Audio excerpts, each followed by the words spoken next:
Hello race fans, I'm Chris Terrell. I'm here for dailyfantasysportsrankings.com to bring my weekly daily fantasy NASCAR post-qualifying picks video.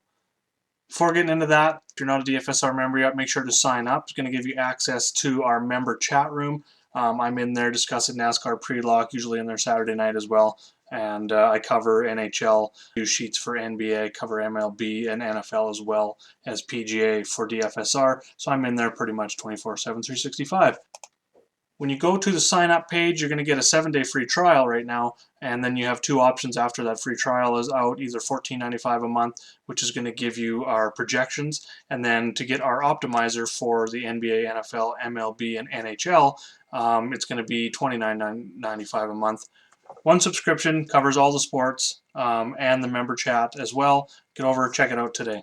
With that, let's get into this week's picks.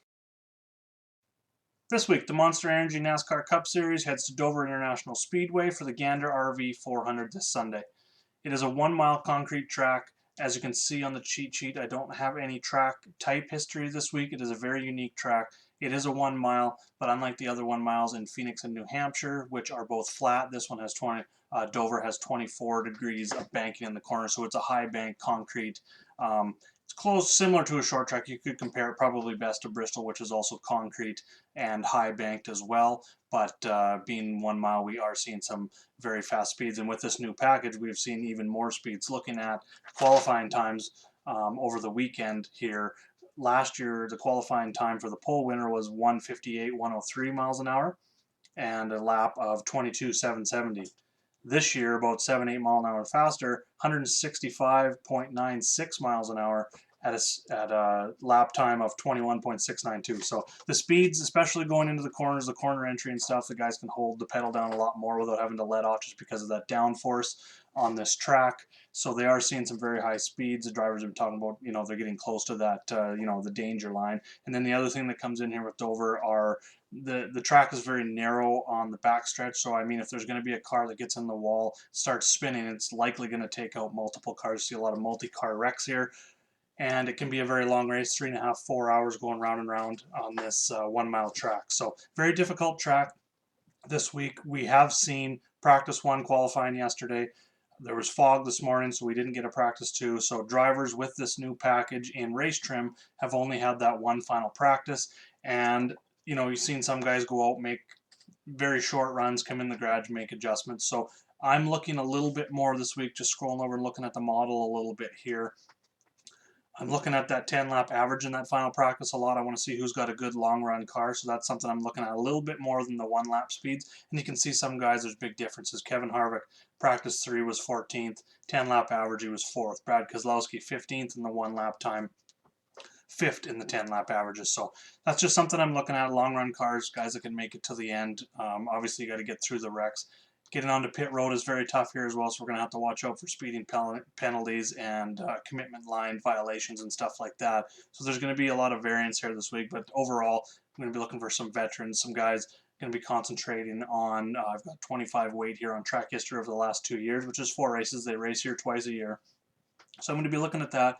Guys that are coming in with good form, little bit of career track history, but then, qualifying. Going ahead and looking at the last 6 races here at Dover, something I added this week. If you scroll down below each race here, you can see how many guys had positive place differential, how many guys had double-digit place differential. That stands out, as there's been not very many drivers that pick up that double-digit place differential at this race. That's going to probably be the trend here again this week, simply because we've gone back to single car qualifying.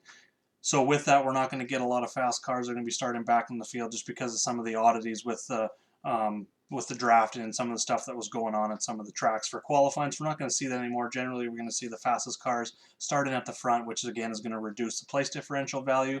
And then you add in Dover, which this bottom line here, correlation to start finish, just looking at what the correlation is between starting position and finishing position, and it is one of the highest in the entire NASCAR circuit at, looking at tracks. So last year it was over 0.7 correlation, and for those of you new to correlation, we're looking at a scale of -1, which is like negative correlation, all the way up to just +1. So you got a -1 to +1, and +1 will obviously be the highest correlation, so getting very close to that tells you how how much you need to be starting closer to the front at this racetrack. In comparison, looking at Talladega last week, we were looking at correlations of in between 0.2 and 0.5 over the last 6 races at that track. So very high correlation here, so we want guys starting at the front. So that's going to be even more important on FanDuel, where the place differential isn't quite as important as the finishing position.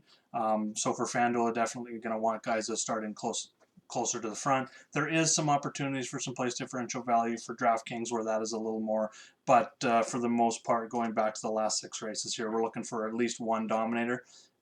There's been at least one driver to lead 100 plus laps in each of the last 6 races, and 4 times 2 drivers have done that. So definitely looking for the dominator points there.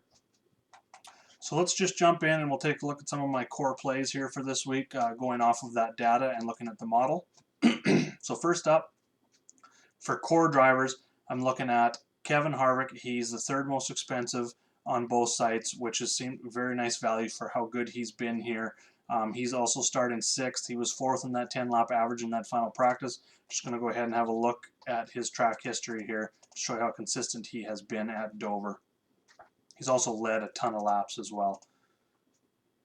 6th, 1st, 17th, 9th. So kind of up and down. He's got 2 wins since 2015. And he's led 487 laps here in the last 2 races, so in the 2018 season. So he's definitely someone I'm looking at that can be a dominator this week. He showed that long run speed. Going down a little bit more, number 1 and 2 in my model this week. That doesn't even factor in the DraftKings pricing. If it did, they would be even further ahead in the model. Would be Chase Elliott and Martin Truex Jr.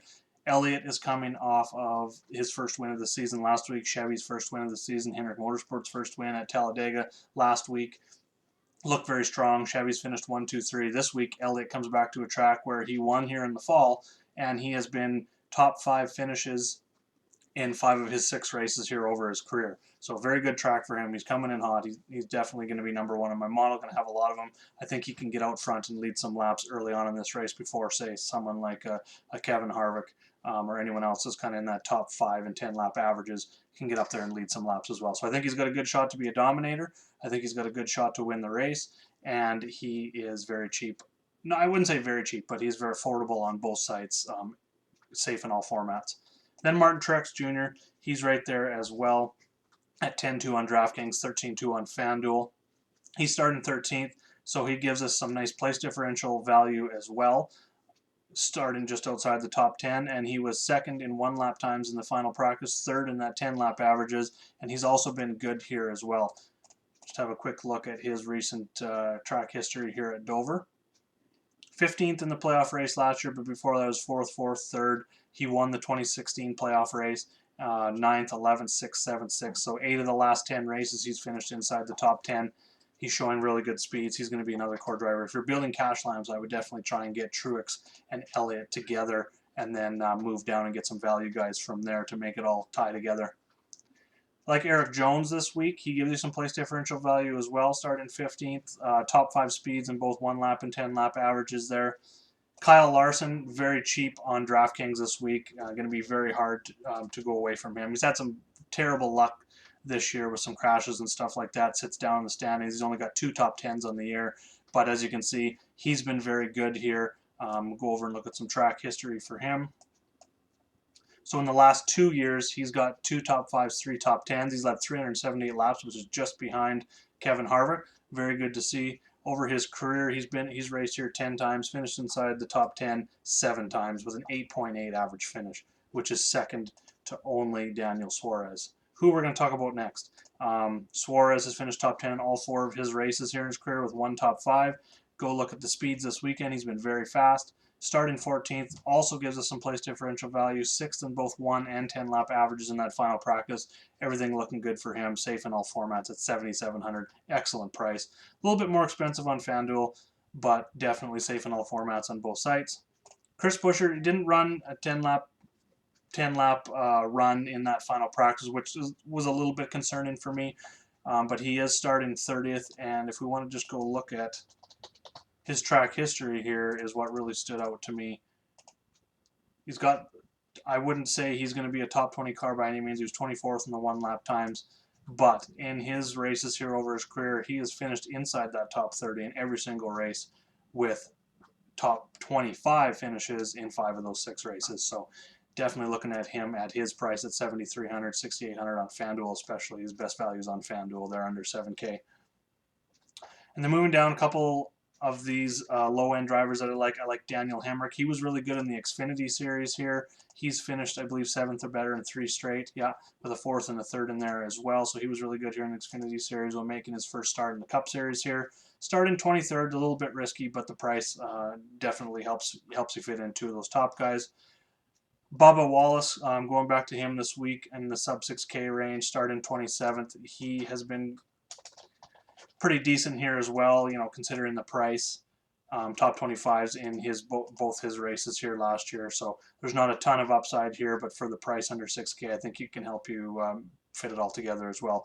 And then Michael McDowell's one that I will consider in all formats. You know, usually I'll go get 2 of those top guys, like I said, with Truex and Elliott, and then mix in a low-end guy for cash games. McDowell might be that guy for me here this week. He's starting 26th. But going and looking, he's just outside the top 20 in average finish over the last 10 races here. But he's finished 26th, 22nd, 27th, 19th, and 20th.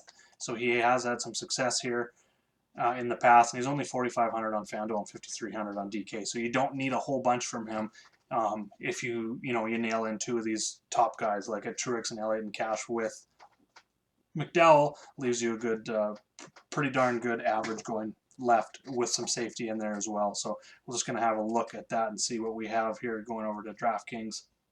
So if you go Truex and you plug in Elliott and then you go in and you give McDowell, leaves you an average of 8,200 left over for the rest of your lineup on DraftKings, which is a really good way to go. So that's probably the way I'm leaning in cash games right now, is that 3 combo, and then I'll fill in around that with the other guys that I talked about.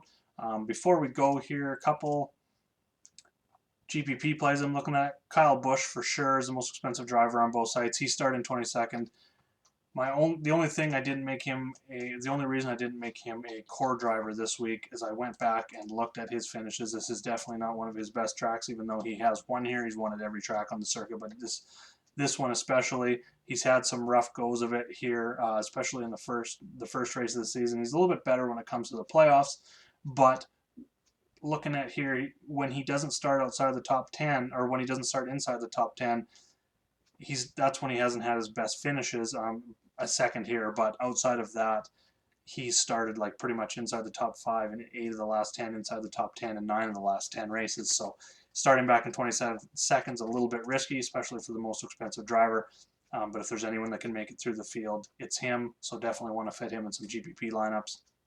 Ryan Blaney, I just think with Erik Jones, Larson, Suarez, and then above him with Harvick, Truex, and Elliott, he's going to be a little bit lower owned this week. Didn't show terrible times, and he hasn't been terrible here.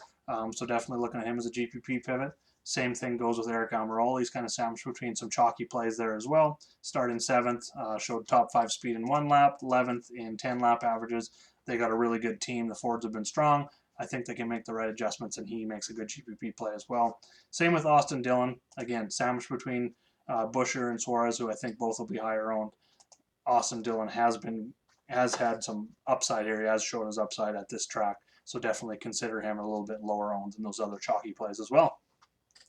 So that covers all my plays. One thing I wanted to do is just kind of show you with these screens. So we're going to go Truex, Elliott, and McDowell like we talked about on each one of these. And then what we're going to do is just kind of show you how I go about multi-entering and using my core to go ahead and create multiple lineups. This one here is the $3.20 max. I love going in that one, doing the 20 lineups. I haven't had time to do the 150, but these are the ones I've been concentrating on this year. So we'll just start with 3 and go from there. So a couple other drivers that I'd like to mention. You can easily get Kyle Larson, Suarez. You could even plug in, and then you got your choice between like Erik Jones, who I talked about as a core driver. So that would be one way to go. And then for my next one, you could go and switch it up. You can use some GPP plays, make some pivots there. You could go up to Harvick, and you come down and grab Hemrick, and then you got 7,200 left, and go with one of those guys. Or you can go down, you get McDowell. So it's a little bit more of a stars and scrubs way to go. And then I'll go and I'll just keep switching it up. We'll start with Jones here and Larson, and that leaves you 8,000. So you can go like with Newman, Suarez, Stenhouse. There's a lot of options when you start building your core. Now, when your core goes off, those 3 drivers that are in your core, and you've built, say, out of my 20 lineups, I'm probably going to use that core in, say, 6 or 7. When your core 3 drivers goes off and you've built 7 lineups with those 3 drivers, say Elliott wins, Truex finishes second, Mcdowell gets up there and finishes 21st and gets enough points for him to hit value, your other 3 drivers, you're going to have more chance of hitting the nuts and winning a GPP in this case, doing it this way, as you're going to get enough mix of the other 3 drivers throughout your lineups. And if you're doing, say, 150, you just need to extrapolate that a little bit further to the point where you put that core 3 together, and then maybe you add, like I said, Daniel Suarez. So then you've got your core 4. Then you do that through 5, and then you remove Suarez and put Jones in, and go, and so on and so on. And it just helps you to multi-enter contests and give you the best chance at winning, rather than going and building, a bunch of unique lineups where you really need to hit that one. Well, if I hit my core, I want the best chance of winning that GPP, so I'm going to mix in those other 3 drivers. If you want more help with this, definitely hit me up in the DFSR chat room and the Roto Pros member chat room as well. You can hit me up on Twitter, Jaeger_bombs9, or you can leave your comments in the video below this here. Make sure to like and subscribe. Thanks for watching the video. Let's go build some lineups for the race tomorrow and get some green screens. Good luck, everyone.